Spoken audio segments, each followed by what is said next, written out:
Hello, and welcome to Charley Varrick from 1973, starring Walter Matthau, directed by John Siegel. Yes, another heist film.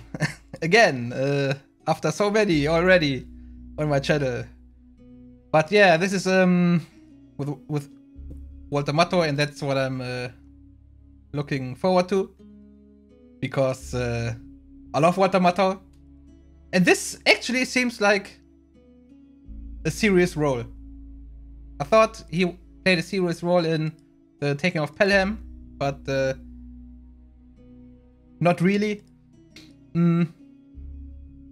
Yeah, but this seems like it. He's robbing a bank, and the money belongs to the mob, as far as I know. So yeah, this could lead to some trouble. And that's all I know about this film. Directed by John Siegel, which is a familiar name. He did Two Mules for Sister Sarah, Dirty Harry, The Shootist, Escape from Alcatraz, to name the one I've seen. Yeah, so I don't know what else to say. I'm very excited. Oh yeah, and it's based on a book, so the story should have good characters and a good storyline. So yeah, so let's rock!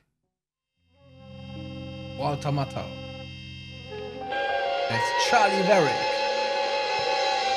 So his character is called Charley Varrick, I guess. That would make sense.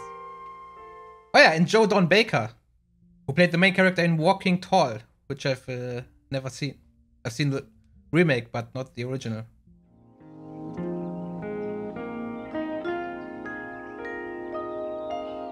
Alright, so that's the bank. Very small bank. And not in the city, but somewhere outside. Huh. And Walter Matthau, again as an old man. Oh man, in every film he is either old or he plays an old man. And don't get me wrong, I know that this is just a disguise, not that he plays an old character, but he's disguised as an old man. Plates on that Connie. What about him? I don't know. I'm almost sure I've seen that number on a hot sheet.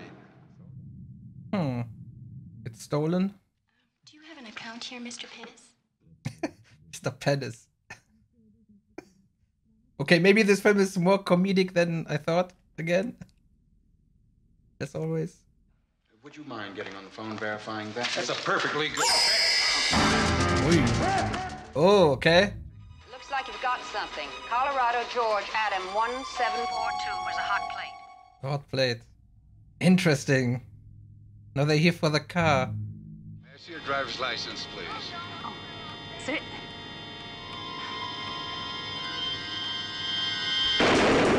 Sheesh.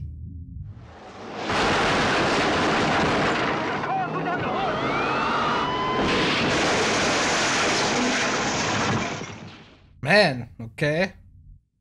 Now they killed two cops.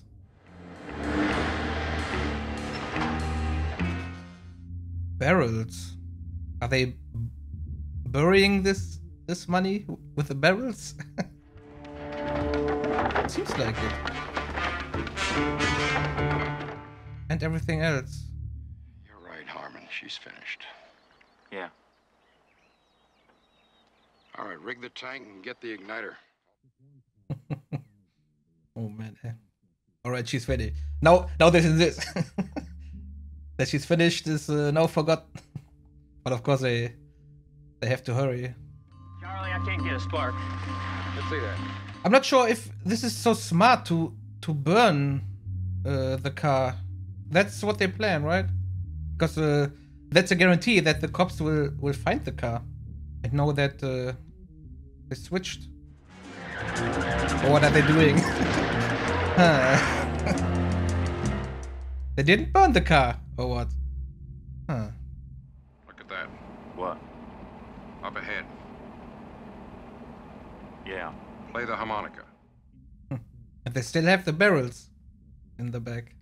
Some bitch is coming back this way. What's that for? What do you think? Harman, we're crop dusters. Crop dusters don't wave guns. Put that thing away fast. Why does he still have a gun? When they search them, it's over. Something wrong, officer? May I see your operator's license, please? You bet. He's so calm in this situations. And this guy, the total opposite. Oh, interesting. They didn't burn it, they bombed it, but with a delay. Okay, that's yeah, that's smart. Give me the piece.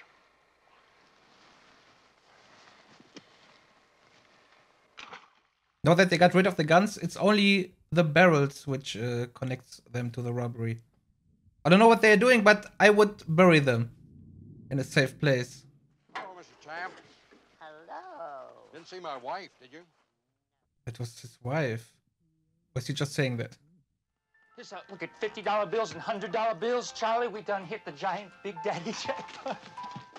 And that in such a small bank? That's suspicious. I don't know, something smells bad. Charlie. You smell bad. Now, don't you run a game out on me or I'll hang you out to dry. What's that kind of money doing in the Tres Cruces bank? Well, where should it be? Bank that size figures to have maybe $30,000, $20,000 Listen, in it. Charlie, just let me ask you one question. So what's the big deal? We interrupt this program with another late bulletin about the Tres Cruces Bank robbery. Harold Young, Tres Cruces bank manager, has estimated that the bandits escaped with less than $2,000. $2,000, they say. Doesn't make any sense unless Oh, man. Unless what? it's a drop. Hmm. This is gambling money, skimmed off the top, whore money, dope money. What's the difference? The difference is that the mafia kills you. No trial, no judge. They never stop looking for you, not till you're dead. Hmm. We're gonna have to keep pretty quiet for a while. That's so? That's right. Best way to get nailed is to start tossing that stuff around. And what's your idea of a while? 3 years, maybe 4. That's right. Because for now, the money is the only thing that links them to the robbery. I've been waiting all my life to make a score like this. And now that it's here, I ain't waiting no more. Oh, man. This guy.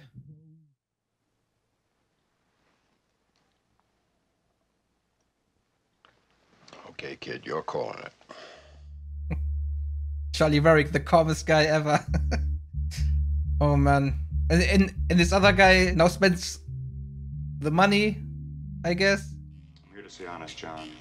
Not here, please. Honest Try some John. other time. I'm Molly. Molly. Man, these names, But Mr. Pettis tops it all. If you should find there's some sort of leak inside the organization, that information would be very valuable. Hmm.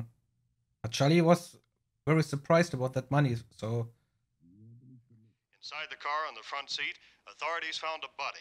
Sure, body that we found is too badly burned for any kind of identification, except for the teeth. Now it gets interesting. If it was the truth that she's his wife, then they can identify her, and then they know. First thing we'll have to do is get the charts. What charts? Nadine's dental charts, the x-rays. It's the only way they have of identifying her. I'll have to get over to that dentist's office and get them. But can't they just do new ones? I mean, they still have the teeth.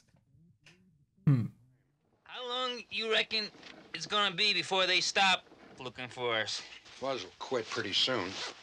The others never stop. Not unless they think you're dead. Unless they think you're dead. Maybe we'll get important later. So he told the truth, yeah.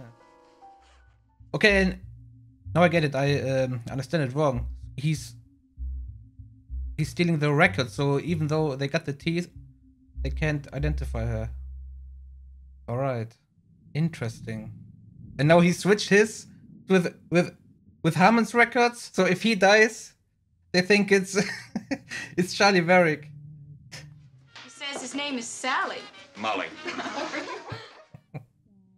Where's the goddamn money, Charlie? I can't find it. Don't worry, it's in a safe place. I couldn't leave it there with you conked out dead to the world, could I? Have you seen the papers? Yeah, I got a copy right here. You gonna tell me what you did with the money? Burnt it. Might want to fence off some money. Hot? Burning up. Consecutive serial numbers?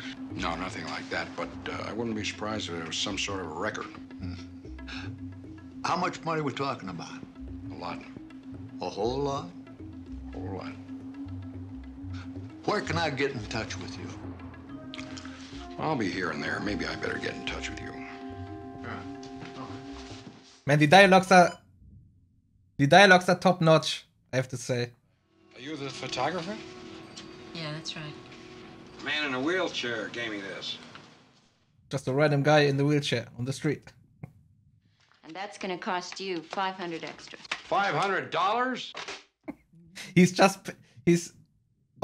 always paying. Sure this money's good? People kill each other for that kind of money. Can I use one of your suckers? Cost you an extra $500. 500. If you want to know what I know, get some cash on the counter.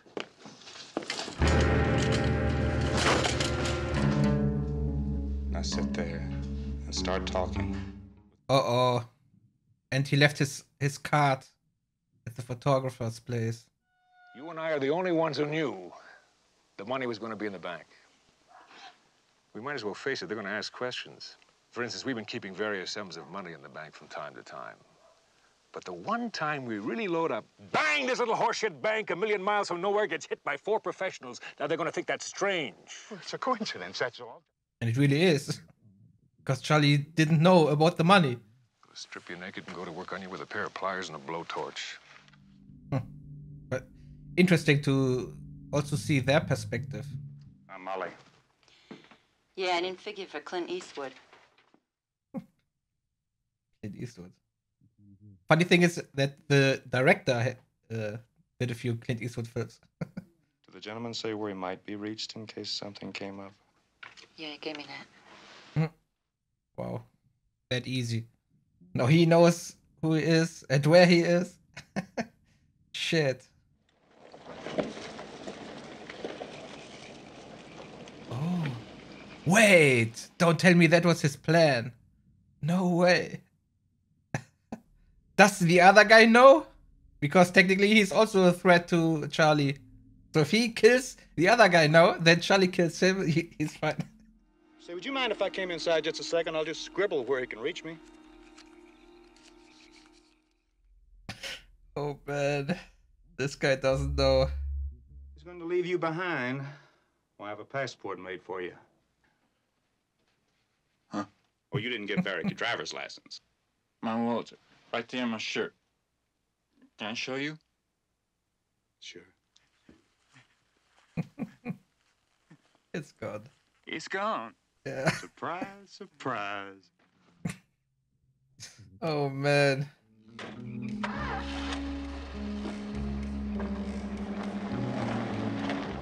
Lets him drive away? Or maybe he did something to his car? Maybe? You called it, kid. Oh man, and that what he was expecting. Man, this guy. But understandably from his perspective, he was a real danger to him. But why didn't he kill him, Molly? I don't understand. Oh. Man. But he's already gone, right? As if he would be there. No way. I could have told you nobody was home. Anything else? That's it. That's $9 even. Not 500? Hey, kid! Bring all your roses! That's $500. And now I know where I know this other guy from. His now dead partner. He was also in Dirty Harry. Right? He played the psychopath. Also directed by Don Siegel. 10 miles north of Reese on State Highway number 23. There's a big automobile junkyard there and an airstrip that crop dusters use. And he bought some explosives, right? In that shop. Okay. And if there's anybody within 500 yards of you, forget it. Just kiss the money goodbye. Got it? I see you in the morning. Charley Varrick? Yeah. You better not be there. Why not? If there's anyone around 500 yards, the deal's blown. So I'll be 501 yards. Just don't be there.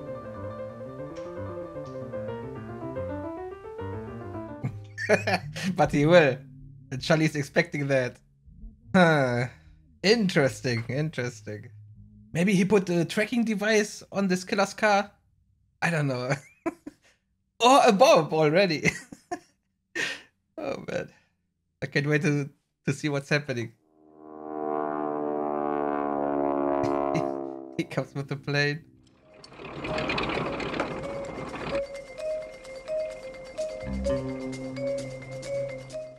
That's more than 500 yards. I mean, less than 500 yards.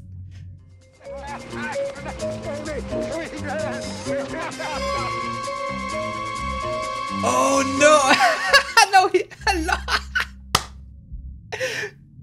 I see. Okay. No, he kills him. What are you doing? What is this?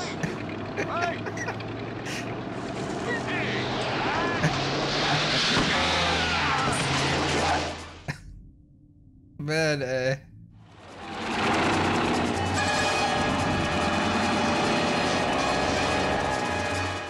is he leading him somewhere?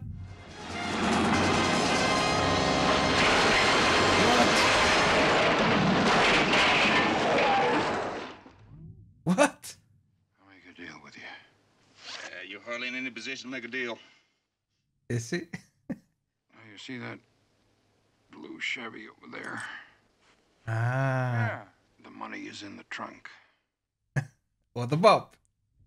So this was all staged? That he flipped? No way. It was risky as hell.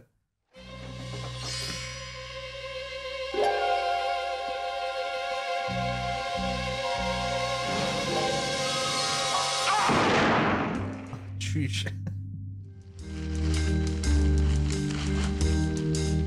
But that's his 2/3, right? The dead body was holding a bag of money. So in this case, he was what's it called? He was a man of his word. What is he doing? He still does some things I don't understand. So the bag was not full of money, and he threw the money so that it looks like that there was money, and nobody searches for it. Maybe that's why. Charley Varrick.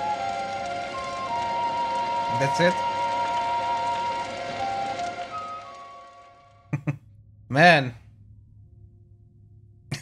Yeah, that was great. The ending was top. Yeah, okay.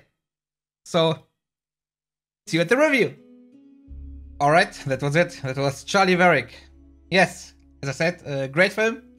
Especially the ending. That was top notch. Yeah, the film started as very slow and very calm in its atmosphere. But yeah, then stuff happened, and the character Charley Varrick, very played by Matthau, he was also very calm in extreme situations. And yeah, he was smart, and that was great about it. She always had the oversight. He always knew what to do, and that was great. Kind of reminded me of Peaky Blinders, which I watch on this channel. Also that kind of vibe. Tommy always knows what to do. The smartest guy of all. Always has a plan. And also Charley Varrick. And also Jordan Baker did a pretty good job as this intimidating killer. I didn't expect that from him, to be honest. I don't know why. I think I've never seen a film with him, but let me check. Okay, I did. Mars Attacks. Richie's dead. Fletch, The Natural. Okay, okay. Cool Hand Luke. But uncredited. Okay, so there were a few. Yeah, but I didn't expect him to be that intimidating. And also Andrew Robinson. I knew him, but only later on I noticed he was the psychopath in Dirty Harry. So I like the characters, but the characters were very standard in terms of, I mean, we had Charley Varrick as the smart guy, and then we had Andrew Robinson as, what was his name? Harman, yeah. That he was the naive, not very patient kind of guy. And yeah, the killer, the intimidating killer. But yeah, they all fit well into the story. And what I mostly liked about it was that it was so unpredictable. Just because of Charley Varrick and his smartness. And it was a serious role for Walter Matthau. When I heard Mr. Penis, I thought, okay, maybe it's not that serious, but yeah, it was pretty serious. There were still small jokes in this film, but very subtle and in the background. Yeah, that was also good. The film was very suspenseful. The music did a good job in bringing the suspense over. It was very 70s. I wouldn't say it was fantastic, but it did its purpose, I would say. The cinematography was solid, nothing special. The writing was top, as I said. That was, yeah, based on a book, of course. That's most of the time that the writing is good when it's based on a book. And also like the locations where it was filmed. The exterior shots and all that. Pace was good. Yeah. Overall, a good package, I would say. Yeah. No Oscars. One BAFTA award. One BAFTA award. Nominated for 2. Best Film Editing, Best Actor. Walter Matthau won Best Actor. Shared with Pete and Tilly. What the fuck is Pete and Tilly? Ah, okay, it's a film. I thought it was a person. Because it says Best Actor. Walter Matthau shared with Pete and Tilly. But who? Who from that film? Oh wait! Also Walter Matthau. Oh, okay. That's very unusual. Walter Matthau nominated for 1 award, but 2 films? Interesting. Ah, okay. And I think nothing more to say. This wasn't the last Walter Matthau film. Next time, again, a comedic role. And yeah, that's what I like him in the most, in the comedic roles. Let's see some trivia. Walter Matthau was not fond of this film. Don Siegel would later say Matthau hurt this film's box office by publicly stating that he did not like the film nor even understand it. Okay, but that I don't understand, because he read the script, he liked it probably, because why would he take on the role, and then he didn't like the film? Walter Matthau's character makes love repeatedly to Felicia Farr's character. She was the wife of his longtime comedic partner Jack Lemmon. Oh, really? Oh, interesting. Character Maynard Boyle's line, "They're gonna strip you naked and go to work on you with a pair of pliers and a blowtorch," is paraphrased in Pulp Fiction by character Marcellus Wallace. Oh, yeah, right. When he was with Bruce Willis in the cellar. Interesting.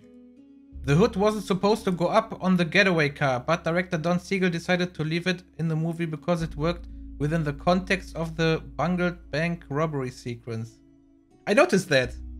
The hood was on and they couldn't even see where they were driving. But then they crashed into a car and the hood was on top of the car. I noticed that.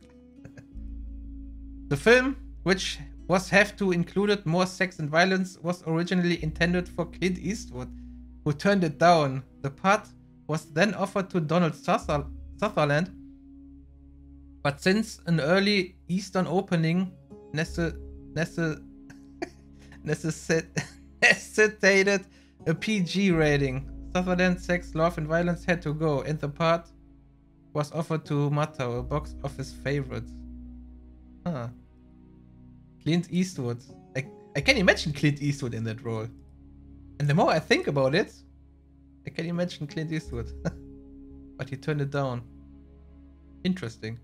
The 765,118 stolen from the bank would equate to nearly 4.5 million in 2018. And now it's 2024, so it's a little more. Wait a second. Let me check that. 5.3 million. Wow. 4.5 million. 5.3 million. Man. Alright. Okay, that's it. Enough. Okay. Yeah. So, I would say that there's nothing more to say. So, I see you at the next video, I hope. So, see you then. Bye-bye.